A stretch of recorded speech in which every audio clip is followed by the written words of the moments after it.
Hello everyone, glory farm ഹൗസിൻ്റെ പുതിയൊരു എപ്പിസോഡിലേക്ക് ഏവർക്കും സ്വാഗതം. ഇന്നത്തെ നമ്മുടെ വീഡിയോ എന്ന് പറയുന്നത് പാൻസി വിത്തുകൾ നമ്മളെങ്ങനെ ജെർമിനേറ്റ് ചെയ്ത് അല്ലെങ്കിൽ കിളിപ്പിച്ചെടുക്കാം എന്നുള്ളൊരു വീഡിയോ ആണ്. ഇപ്പോൾ ഞങ്ങളുടെ ചാനലിലെ വീഡിയോകൾ നിങ്ങൾ ആദ്യമായിട്ടാണ് കാണുന്നതെങ്കിൽ ഗ്ലോറി ഫാം ഹൗസ് എന്ന് പറയുന്ന ഞങ്ങളുടെ യൂട്യൂബ് ചാനൽ സബ്സ്ക്രൈബ് ചെയ്യുക, തൊട്ടടുത്തുള്ള ബെൽ ഐക്കണോട് പ്രസ് ചെയ്യുക.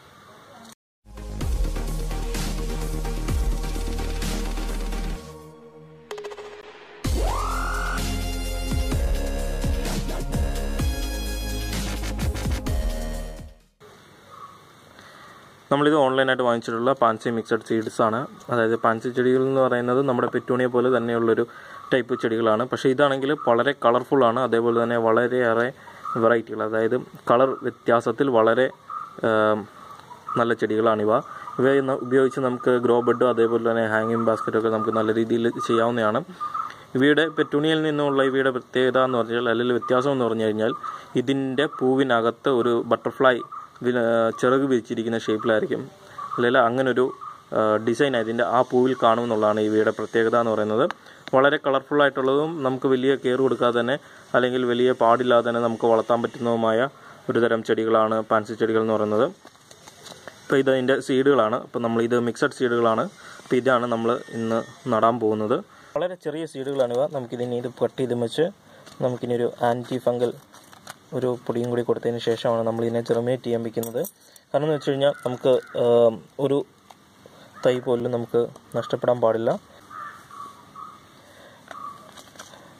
അപ്പോൾ ഇനി നമുക്ക് ഇതിൻ്റെ അരി പുറത്തെടുത്ത് അത് നമുക്കിനി ജെർമിനേറ്റ് ചെയ്യാൻ വേണ്ടി പാകാം.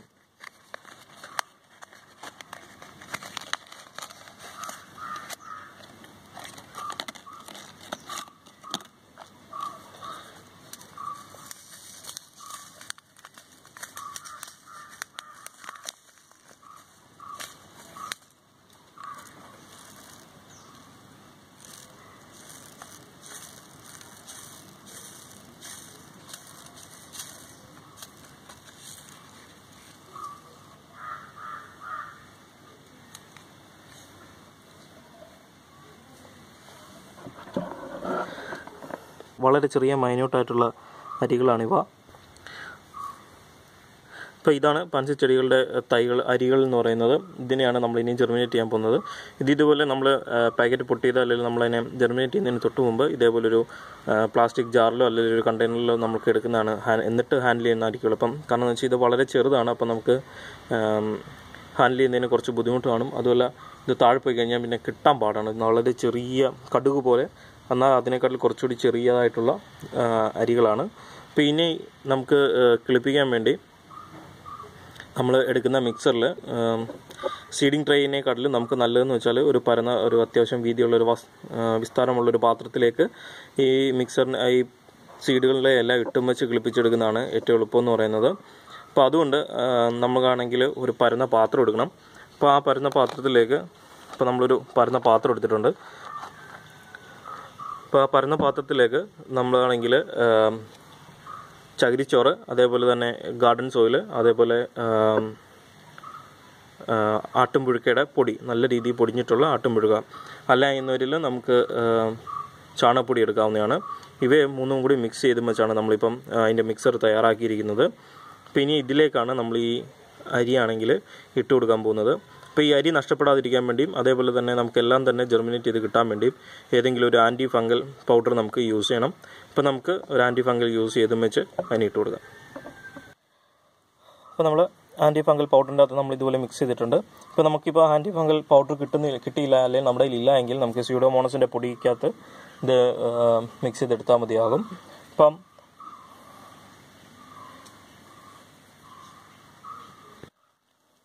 ഇപ്പോൾ നമ്മൾ ഗാർഡൻ സോയിൽ, അതേപോലെ തന്നെ ആട്ടുംപുഴുക്കയുടെ നല്ല പൊടിഞ്ഞത്, അതേപോലെ ചകിരിച്ചോറും കൂടി മിക്സ് ചെയ്തിരിക്കുന്ന മിക്സറിലേക്കാണ് നമ്മളിപ്പം പാൻസിയുടെ അരികൾ വിതയ്ക്കാൻ പോകുന്നത്. അപ്പോൾ അതിന് മുമ്പായിട്ട് നമ്മളിതിനെ നല്ല രീതിയിലൊന്ന് നനച്ചു കൊടുക്കും. കാരണം ഇങ്ങനെ നനച്ചു കൊടുക്കുന്നത് എന്തിനാണെന്ന് വെച്ചാൽ, നമ്മൾ സീഡ് ഇട്ട് കഴിഞ്ഞിട്ട് നനയ്ക്കുമ്പം ഈ മണ്ണിളകി കിടക്കുവാണെങ്കിൽ ആ സീഡാണെങ്കിൽ മണ്ണിന് ഒത്തിരി അടിയിലേക്ക് പോകും. അപ്പോൾ അതിനെ ഒഴിവാക്കാൻ വേണ്ടിയാണ് നമ്മളിങ്ങനെ നനച്ചു കൊടുക്കുന്നത്. അപ്പോൾ ഇത് നല്ല രീതിയിൽ നനച്ചതിന് ശേഷം നമ്മൾ നമ്മുടെ സ്യൂഡോമോണസിലോ അല്ലെങ്കിൽ നമ്മുടെ ആൻറ്റി ഫംഗൽ പൗഡറിലോ മിക്സ് ചെയ്ത് വെച്ചിരിക്കുന്ന സീഡുകൾ എടുത്ത് വിതറിയിട്ട് കൊടുക്കുകയാണ് ചെയ്യേണ്ടത്. ഇപ്പം ഒന്നിനു മേളിൽ ഒന്നും വരാത്ത രീതിയിൽ കുറച്ച് ഗ്യാപ്പും കൂടി കിട്ടുന്ന രീതിയിൽ നമുക്കങ്ങ് വിതറി കൊടുത്താൽ മതിയാകും. ഇതുപോലെ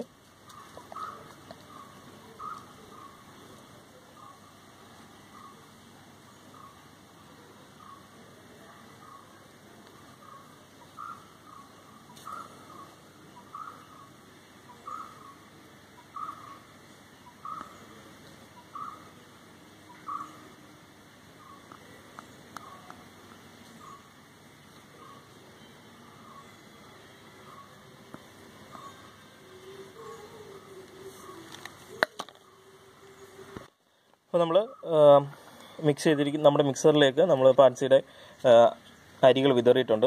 പിന്നെ ഇതിന് ശേഷം നമ്മൾ ഒരല്പം ചകിരിച്ചോറ് ഒരല്പം കട്ടിയിൽ ഇതിൻ്റെ മണ്ടയ്ക്ക് നമുക്കൊരല്പം ചകിരിച്ചോറ് ഇട്ട് കൊടുക്കണം. ഒത്തിരി കട്ടിയിലാകരുത്.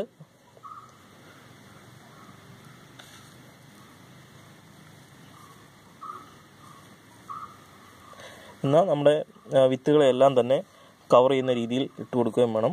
ആ രീതിയിലേക്ക് നമുക്കിതിനെ ഒന്ന് പൊതിഞ്ഞെടുക്കണം.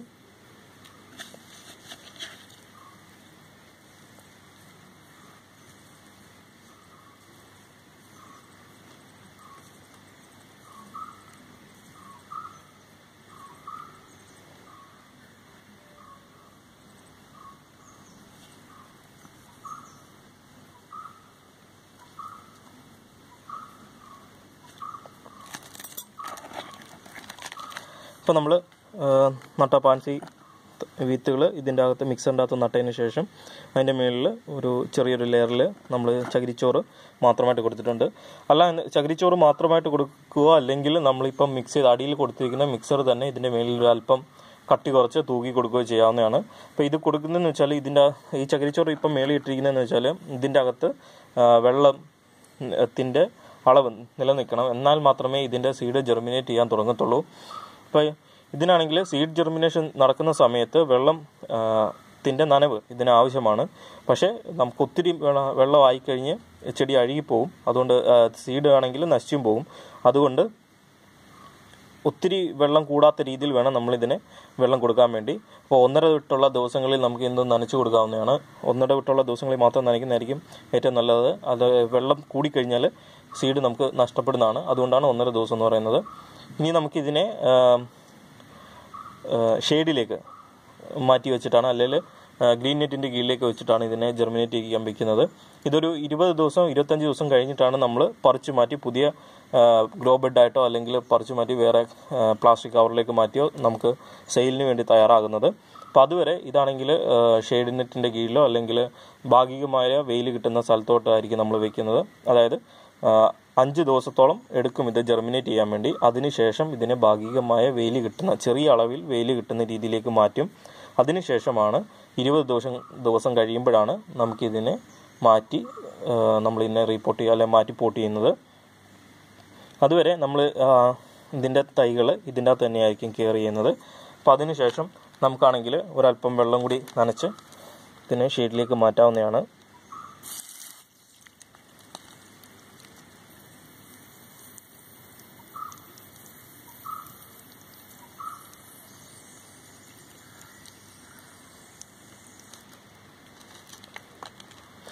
ഇപ്പോൾ നമ്മുടെ സീഡുകളെല്ലാം തന്നെ നമ്മൾ ജെർമിനേറ്റ് ചെയ്യാൻ വേണ്ടി വെച്ചിട്ടുണ്ട്. അപ്പോൾ ഇതിൻ്റെ ഇനിയുള്ള പരിപാടി എന്ന് വെച്ചാൽ ഇതിനെയാണെങ്കിൽ 5 ദിവസം തണലത്ത് വയ്ക്കും. അതിനുശേഷം 10ാമത്തെ ദിവസം ആകുമ്പോഴത്തേക്ക് നമ്മളിതിനെ എടുത്ത് ചെറിയ വെയിൽ കൊള്ളുന്ന രീതിയിലേക്ക് മാറ്റും. അതിനുശേഷം 25-30 ദിവസത്തിനുള്ളിൽ നമ്മളിതിനെ മാറ്റി പുതിയ പോട്ടിലേക്കോ അല്ലെങ്കിൽ കവറിലേക്കോ മാറ്റിയും വെച്ച് അല്ലെങ്കിൽ ഗ്രോ ബെഡിലേക്കോ മാറ്റിയും വെച്ച് നടുകയാണ് ചെയ്യാറുള്ളത്. ഇപ്പോൾ 20 ദിവസം കഴിഞ്ഞതിന് ശേഷമാണ് നമ്മളിതിനെ സെയിൽ ചെയ്യാൻ തുടങ്ങുന്നത്. അല്ലെങ്കിൽ മറ്റ് നമ്മൾ നഴ്സറികളിൽ വാങ്ങിക്കാൻ വേണ്ടി കിട്ടുന്നത് 20 ദിവസത്തിന് കഴിഞ്ഞതിന് ശേഷമുള്ള ചെടികളാണ്.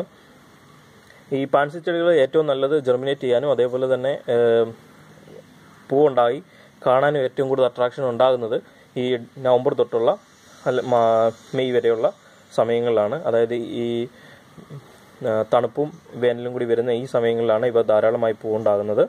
ബാക്കി കാര്യങ്ങൾ അടുത്ത വീഡിയോയിൽ പറയാം. അപ്പോൾ ഈ വീഡിയോ നിങ്ങൾക്ക് ഇഷ്ടപ്പെടുമെന്ന് കരുതുന്നു. ഇത്തരം കാർഷിക സംബന്ധമായ ഗാർഡൻ സംബന്ധമായ വീഡിയോകൾ മലയാളത്തിൽ കാണുന്നതിനായി ഗ്ലോറി ഫാം ഹൗസ് എന്ന് പറയുന്ന ഞങ്ങളുടെ യൂട്യൂബ് ചാനൽ സബ്സ്ക്രൈബ് ചെയ്യുക. തൊട്ടടുത്തുള്ള ബെൽ ഐക്കണോട് പ്രസ് ചെയ്യുക.